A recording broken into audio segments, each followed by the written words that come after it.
name is Nicole, and I'm from Houston, Texas. My son was diagnosed at 4 months old. Texas Children's Hospital diagnosed him very fast. He had the classic symptoms, and we're very lucky that he got diagnosed. Life before SDS, I guess, was normal. I didn't worry constantly about 1,000 things. SDS affects the entire body. A lot of it is a mystery to doctors, and it's a constant stress all day, every day. To date, the best treatment for SDS is a bone marrow transplant, and that only cures the blood, and that's not good enough. It's a whole body disorder. It affects the liver, and there's other things they're passing from, and we need better treatment. We need treatment that treats the disease holistically and gets everything that's going to be fatal to them. The bone marrow transplant is not an end cure for them. We were very fortunate to find out that Roman, my son, my now almost 8-year-old son, had no matches on the bone marrow registry, the world bone marrow registry, the day we got confirmation of his diagnosis. Genetics came in that same day and told us he's been genetically confirmed with this disease. They told us that most likely if we had more children, they could have the disease, and that they've already HLA typed him and no one in the world has matched him. And now we're 8 years later and no one in the world still matches him. We immediately started working with Be The Match and added tens of thousands of donors to the registry. Be The Match has been exceptional working with us. Unfortunately, we have never found Roman's match through the bone marrow registry, but we have found dozens of other families' matches, which is very rewarding, and we'll continue that work with them. We also started IVF immediately upon finding out that Roman did not have any matches in conjunction with working with Be The Match. It took us about 3 years to make our first daughter, who's a perfect HLA match to my son. I'm now pregnant with my second HLA match child, healthy child, and he'll be born in November. Even though Roman has now 2 matches, my daughter and my son that's on the way, I will not relax, because many of our friends have lost their children to not having matches, and that's not okay. So I will continue with other families to fight for better resources or better ways to help SDS, because we should all have equal access to treatment and care. Living with SDS, another mom said, and this is perfect, is like driving without headlights at night, because you don't know what you're going to hit. You don't know what's happening next. You know it's going to probably be bad. And it's just very uncertain. The doctors feel it's very uncertain. They tell you a lot. We just don't know. And that's very scary. Having a child with SDS is stressful enough. Having a child without an HLA bone marrow match is a lot more stressful, because you know that the best treatment to date is a bone marrow transplant, and that treatment, the medicine, is an HLA match. So you know that your child does not have that medicine. So we have spent his entire life so far working with Be The Match. Almost, I'm practically an employee of theirs at this point, and working on IVF to create a match, and none of that is certain or given. And like I said, we've seen many other families lose their children to not having a match, and that's just not fair. Rare diseases like SDS need a cure. There's just not enough patients. The patients' symptoms vary, and it affects just so many body systems. The patients are living longer. We're figuring out more things that affect them later in life, and we just need better treatments and a cure. This is not good enough. My name is Savannah Lillywhite, and I am from Beaumont, Texas. SDS came into my life like a wrecking ball. My beautiful baby boy, Andrew, and within a few hours, I realized he was struggling to breathe, so he went on oxygen, And after a few days of not improving, not knowing what was going on, they air flighted him to Albuquerque, which was the nearest major hospital 3 hours away. And after extensive testing, after a month or so, we got the diagnosis of Shwachman-Diamond syndrome. I still remember the geneticist when he came to see my son when we first got there, and he said it's either SDS or it's June's, and I really hope it's not SDS. So Andrew only lived 3.5 months, and he never got to go home from the hospital. But in that short amount of time, he had hundreds of pokes, bone marrow biopsy, numerous spinal taps. He had a tracheostomy put in. He had a G-tube put in. He went through a lot in 3.5 months. They said that the only hope he had is if someone would take him for the Vector chest expansion surgeries. And when the last place came back and said he was too sick, he was too small, his ribs weren't shaped right, they didn't think the Vector would even work. They didn't think he'd live. That he'd die on the table or he'd die on the way to get there. And so when they said no, we knew that we had to let him go. And before while he was alive, I didn't know, we hadn't found a foundation or anything, and so we didn't know anyone with SDS until about a year after he died. Life after Andrew, obviously a part of me died that day that he did, and you should never have to bury your child ever. But for me, I had to throw myself into work. I had a 3-year-old son, so I didn't have the choice to just completely fall apart.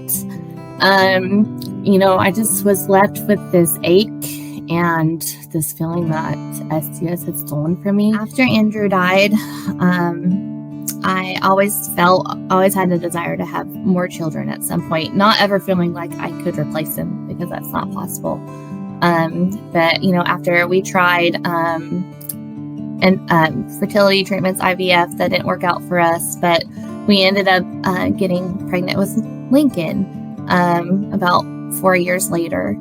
And because they knew of our genetic history, I had an amniocentesis done when I was about 5 months or 16 weeks, and to find out if Lincoln would have SDS. And hopeful, we were begging, pleading, hoping, really felt like this child is not going to have SDS because of the way things worked out. Surely not, but I still remember, I got the results. I got the phone call that Lincoln did have SDS. I felt in that moment that I was going to lose another child. Just hearing the words SDS. And, we decided at that time that we were in a place where our son couldn't get the best medical care. I couldn't go back to the same hospital that Andrew had died in, and where he'd been the first case of SDS they'd ever seen. And I couldn't have my son Lincoln be the second. And so we quit our jobs, and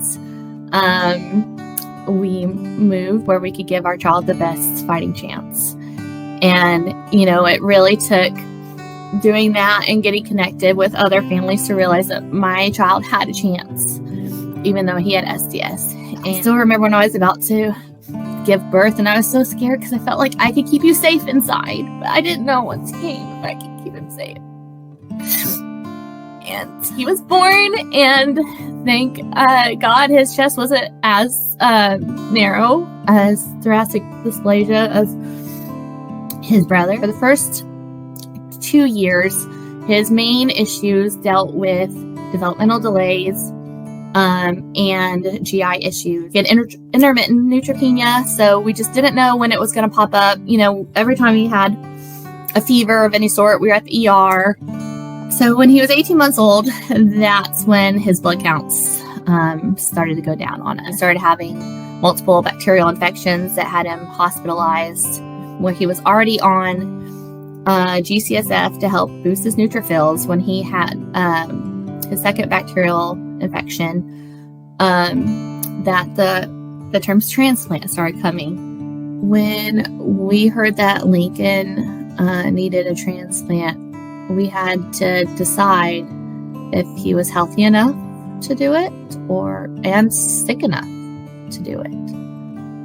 So when the words transplant came up, again, I thought, my initial thought was, am I going to lose another child? And then I thought, no, I refuse. And we traveled all over to find out what was the best place. Where was the best place to have his transplant? We had to have a place that was specialized with doing transplants for SDS patients. So the hardest part about transplants was for Lincoln after he'd had his chemo treatments, after that all kicked in, and he was so sick. He was puffy. He was lethargic. He was just sleeping, and I think it really hit home for me. When his hair came out, and because it was just, you just feel like your pieces of your child is just being taken away, and then they look sick. Finally, I feel like was showing how sick he really was, because SDS kids can be so, look so good when they are sick. And it was also just so hard on all of us, because we had to be separated from our oldest son. He didn't know why he had to be left behind, but we couldn't care for him and give his brother what he needed. So we were thousands of miles apart.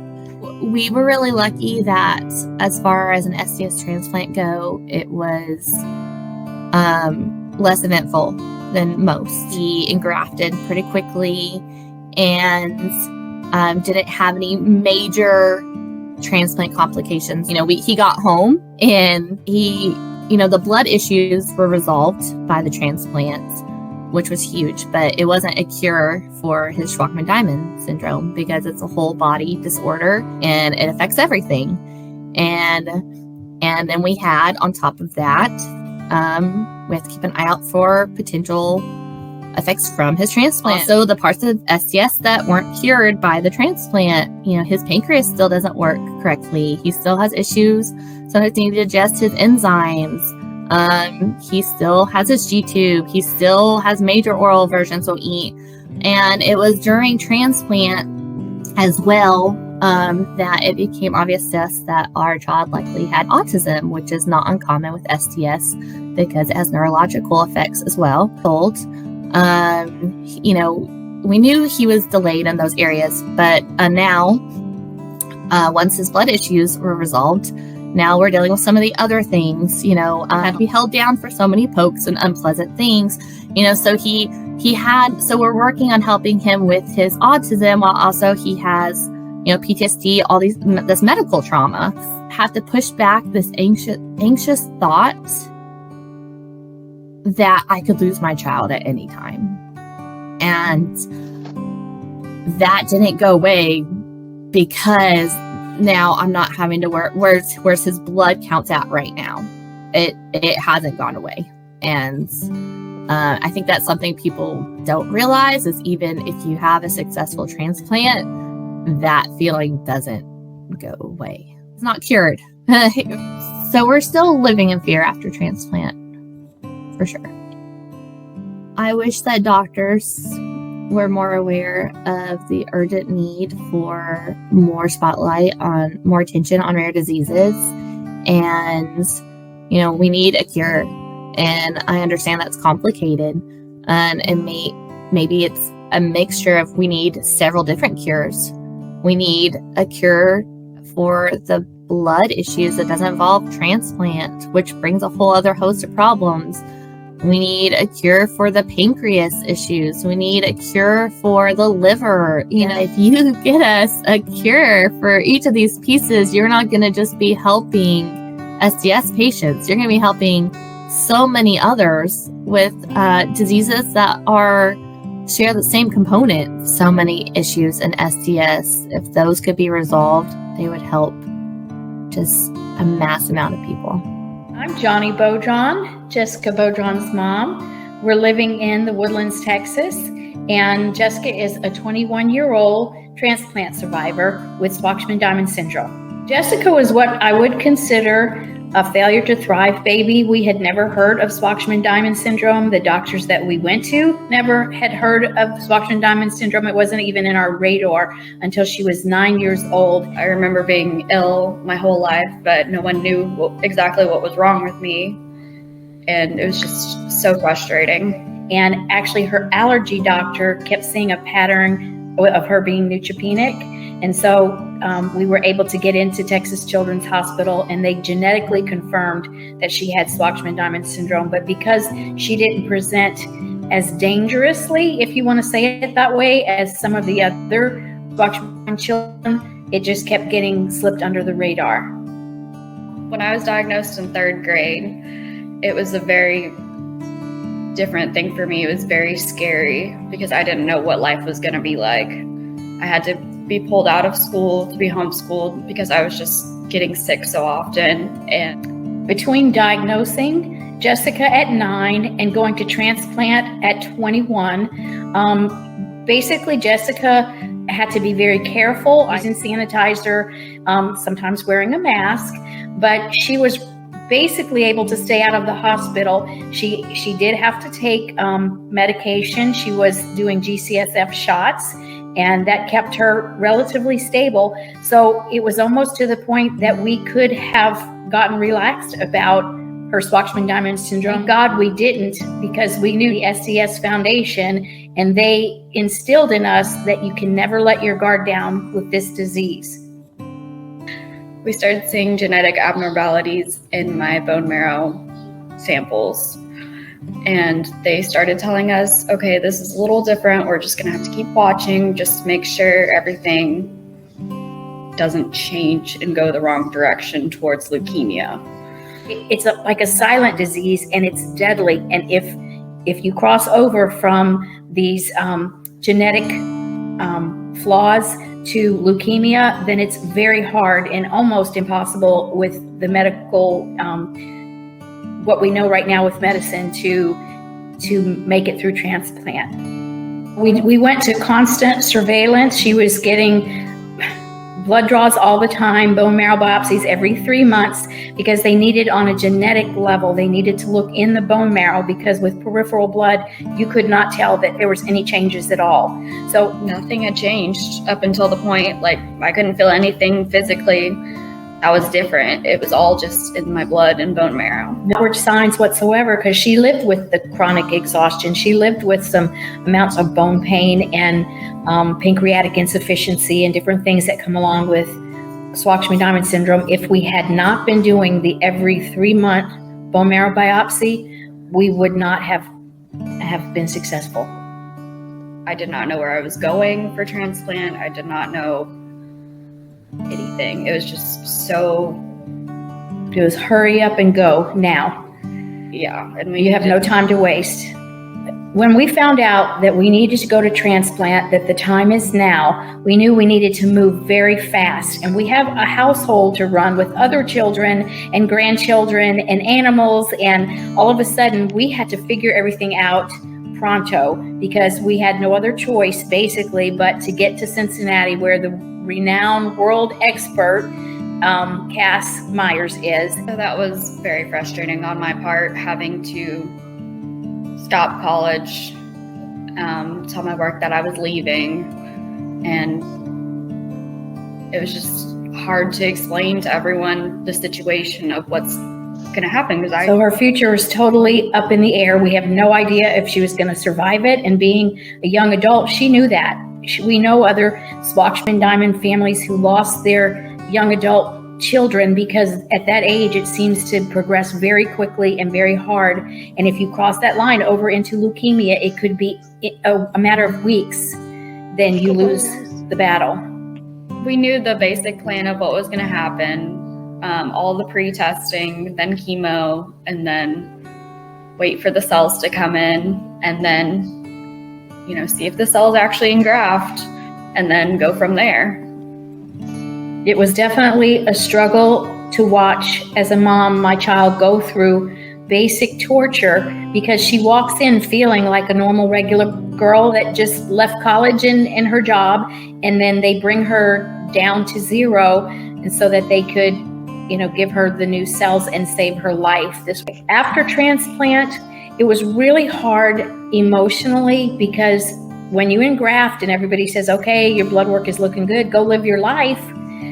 It sounds wonderful. It sounds like, okay, let's go skipping off into the sunshine, but that's not it. There's always residual things that happen after your body has gone through the transplant. Jessica has had different issues that she's, having to deal with right now, like her thyroid and maybe predisposition to diabetes. And since I had transplant, my bone marrow might be like a normal person, but I still have pancreatic insufficiency. I still have to live with all the other issues that SDS comes with. Everyone thinks, oh, you're healthy now. Definitely not.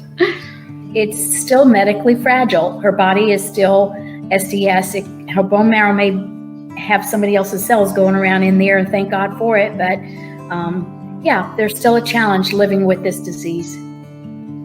It would be wonderful if more doctors had a little bit more knowledge about Shwachman-Diamond syndrome to be able to look for it.